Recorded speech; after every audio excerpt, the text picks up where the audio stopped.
Fear. What is it that a soldier clad in 54 tons of cold steel and armed with a 105mm gun fear on the battlefield of Red Alert 2 in an alternate early 70s?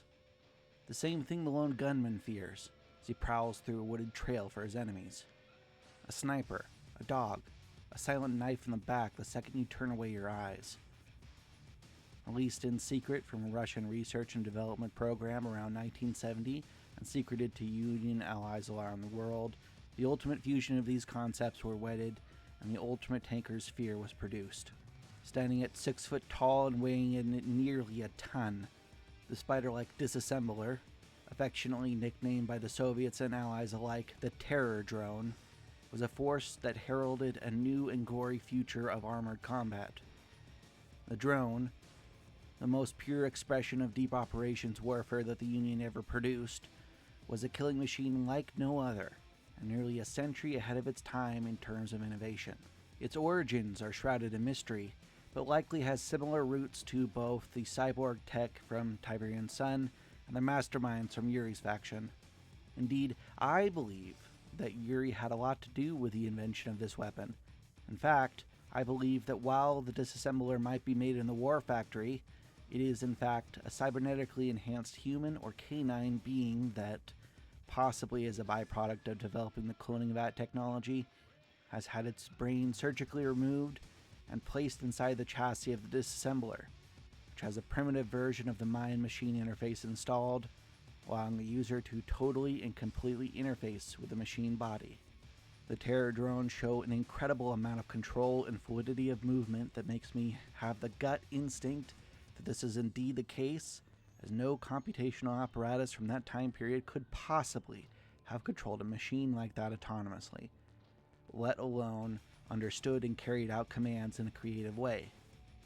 Machines like our smartphones, Alexa, and ChatGPT-based systems might fool us into thinking that these devices we use on a regular basis are intelligent, but anyone who has worked in a place designing, working with, or programming robotics knows that they are in fact dumber than bricks.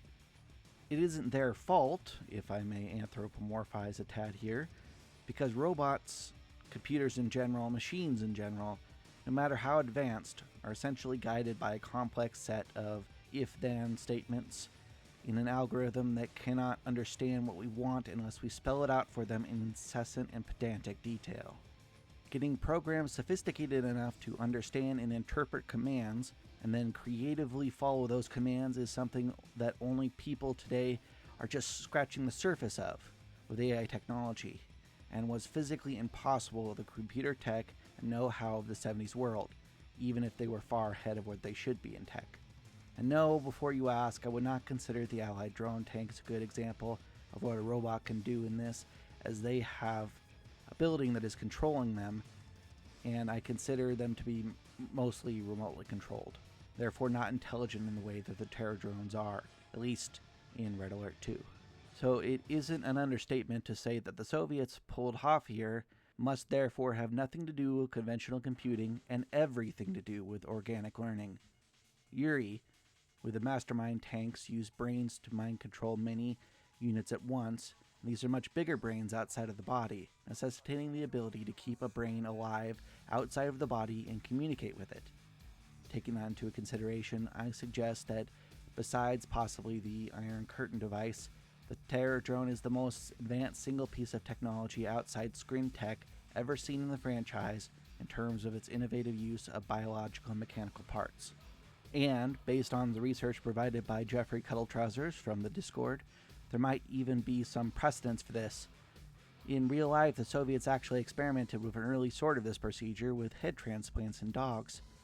Quoting from the Wikipedia article, in 1954, Vladimir Demikhov, a Soviet surgeon who had done important work to improve coronary bypass surgery, performed an experiment in which he grafted a dog's head and upper body, including the front legs, onto another dog.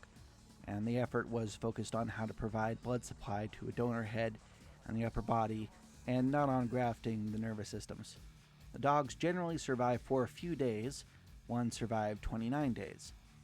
The grafted body parts were able to move and react to stimulus, The animals died due to transplant rejection, however.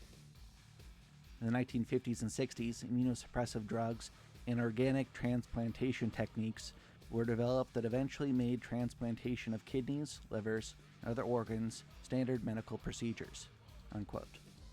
If one extrapolates further from this, given Yuri's interest in biocybernetics, we can say that it is likely that this scientist, along with Yuri, was able to develop a way to transplant the brain of a subject and keep it alive almost indefinitely.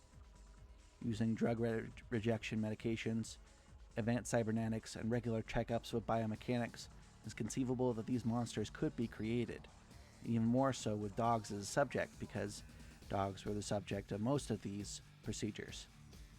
Video Crow's Nest points out another good indicator that the brains used are canines, and as despite how incredibly powerful Yuri is, he is unable to control the minds of man's best friend. Indeed, as Jeffrey points out, in Red Alert 1 we did see two cyborgs, Volkov and Chitsoy, who were ultimately destroyed but showed a tremendous amount of promise in their destructive capacity and loyalty. An iteration on that tech could help to explain how these freaks of nature were developed from the base of these familiar cyborgs. Once the subject, volunteer, is placed inside the machine body, it then goes through a long process of quote-unquote rehabilitation, where the volunteer learns how to control its new form and process the shock of being torn from its body so savagely. This, and a constant supply and heavy dose of Soviet indoctrination, turns the volunteer into an extremely capable and loyal machine of destruction, able to take orders, creatively take down targets, and do complex things like hide, flank, identify friend from foe, or ambush a target. So deep is this indoctrination that the man inside the machine, if it is a man, is no longer capable of being controlled by Yuri's troops, instead hunting down the traitors to the motherland with a dark, sadistic glee.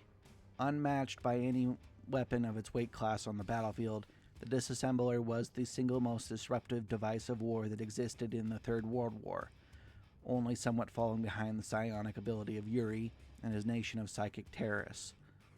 Faster individually than any vehicle in play in the war, and completely silent, the Union would release hundreds of thousands of these biomechanical horrors onto the battlefields, and they would proceed to play havoc with whatever they came across that did not display the correct amount of adherence to the Soviet ideology. Absolutely relentless, the drones crossed fields and delved into forests and cities, killing anything that moved, man, animal, vehicle, inflicting upon its enemies scorched earth and incredible anxiety that any moment the automaton would rush from the night, using its torches and prying arms, and rip its victim, man or machine, bodily apart. Greatest was this fear amongst, however, its chief counter, in the armored vehicles of Yuri and the Allies. Small arms were near useless, but one good shot from a cannon, missile, or rocket could take it out. The problem was spotting it before it was too close. Radar is useless, it's too low to the ground. It moves nearly 30 miles an hour over terrain, and when it's on you, even in a grizzly, it won't be long before it has pried the turret off and climbed inside to take care of the pilots. The tools of the trade for a terror drone are its cutting torches and heavy hydraulic arms, and it has been shown to be capable, like here, of ripping tanks apart like they are made of paper mache. First, it'll make several deep cuts in the body of the tank, and with its massive strength, begin to rip and bend the thing apart until it can squeeze itself inside. All this is powered by a miniature version of the Tesla generators that the Union uses for power generation, allowing it to work for weeks to months without needing maintenance or oversight. Fortunately for the Allies, by the midpoint in the war, it was found that an infected vehicle could be salvaged if moved to base and the drone removed. And with the adoption of PRISM technology, the accuracy and immediacy of these weapons could begin to counter them. The legacy of these drones on the Red Alert universe would, in light of the Allied victory, be one of cold terror, as even after the war, reports trickle in of sudden attacks in the night by blurs of metal and searing light, wreaking havoc on areas once designated prime hunting locations for these terrible droids. For brief times that teams have caught glimpse of these targets, They have taken pictures of mechanical monstrosities draped in broken pieces of vehicles and the gore of tens of thousands of people and animals it has slaughtered as it skitters through the night in search of its next prey. And this is just in the future where the Allies win the war.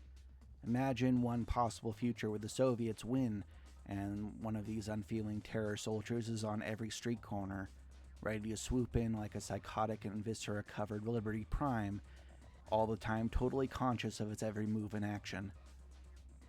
In the practically separate universe of Red Alert 3, these units differed in some important ways, the first being that they could swim, and they attack things in water. The second change was that they were no longer autonomous, but guided by remote operators. This implies that the Union was much further ahead in the space race than we may have realized, as it would require the command and control ability in foreign territories away from the motherland via satellites or Tesla Tower remote control. Overall, the drones had less of an impact in this war compared to their Red Alert 2 counterparts, but it would still cause enormous damage to the nations of the free world. In a interesting aside, this one here also brought by Jeffrey, there is a possibility that the computational gap in creating a tech that can rival a brain in complexity in learning might be found in ternary computing, another concept introduced by the Soviets in 1958, and likely much earlier in the Red Alert timeline than in our timeline. The product, a computer called Setun, was incredibly advanced and fast for the time, and even later when it was replaced by a binary computer in real life, its replacement would only work as well as it, and for 2.5 times the cost, making the only real barrier the cost of doing more research with the concept, which the alternate Soviet Union would likely not have any issue with. Funding from the USA, its puppet master, and its own much stronger economy with the reforms of the Romanov premiers, allows this alternate Soviet Union to be capable of affording this exotic tech that we are only playing around with today. If this is the case by the alternate 1970s, with its own advanced tech ahead of our own time, it is possible that they were able to come up with a rudimentary AI that could follow commands and learn in comparable ways to a brain at a potentially lower cost. While I consider the brain surgery version more plausible myself, I won't say that this is impossible by any means. By the way, another Jeffrey innovation here. Did you know that the Soviets almost had the internet before us? It's called OGAS, or National Automated System for Computation and Information Processing, with another project called Cybersyn. These two programs, one by the Soviets and one by the Chilean governments, were large-scale information and computation projects to aid in the communication and management of the centrally planned economies of the socialist countries of the world. And while they ultimately failed due to lack of funding, there is a lot of interesting promise here for how the alternate Soviets may have built an economy that could rival the US's even in the 1970s, where the Soviets in our time were struggling quite a bit, were reliant for aid from the Americans. A centrally planned economy with the internet and faster computers than anywhere else in the world could be a game changer in making this happen for them. A model in which the terror drone is purely mechanical, Video Crow's Nest points out that in some ways the behavior of terror drones resembles wolf spiders, which is a type of spider native to many parts of the world, and if this comparison is apt, then there might even be more to fear from the machines. With Tesla generators, these things might never need a resupply, and with wolf spiders using all sorts of tactics to capture prey, from building nests to using trapdoors, these things could be an invisible menace that could lurk in nearly any environment, dealing catastrophic damage to the populace. Not only that, as he points out, quote, unleashing terror drones into a city's underground would let them run rampant in destroying, disabling, or damaging infrastructure, from plumbing to wiring to support structures. Not to mention what would happen if a train encountered one of these things. Considering how strong a terror drone is, provided the brain operator had the idea, they could probably even force their way through walls and into basements and the likes. Now add in that quite a few cities in Europe have underground catacombs or tunnel networks left over from wars dating centuries back, some very well maintained as key escape routes for leaders in the event war comes. Fleeing politicians encountering a terror drone in their tunnels would cut escape very short. and quickly this turns into a horror game. Terror drones do make for a good way to salt lost territory, as they can work deep behind enemy lines to cause major damage, destruction, and all the mayhem with no need to rest. Many nations also make sure that the underground tunnel networks for emergency reserves are keeping emergency wartime supplies in. Insert a terror drone finding its way into one of them, or if the tunnels are interconnected, just finding its way in there, and suddenly the stockpile of food, fuel, medicine, water, and the other vital supplies that shelter civilians, aid in fighting defenses, or the like, is quickly torn apart and rendered useless." Unquote.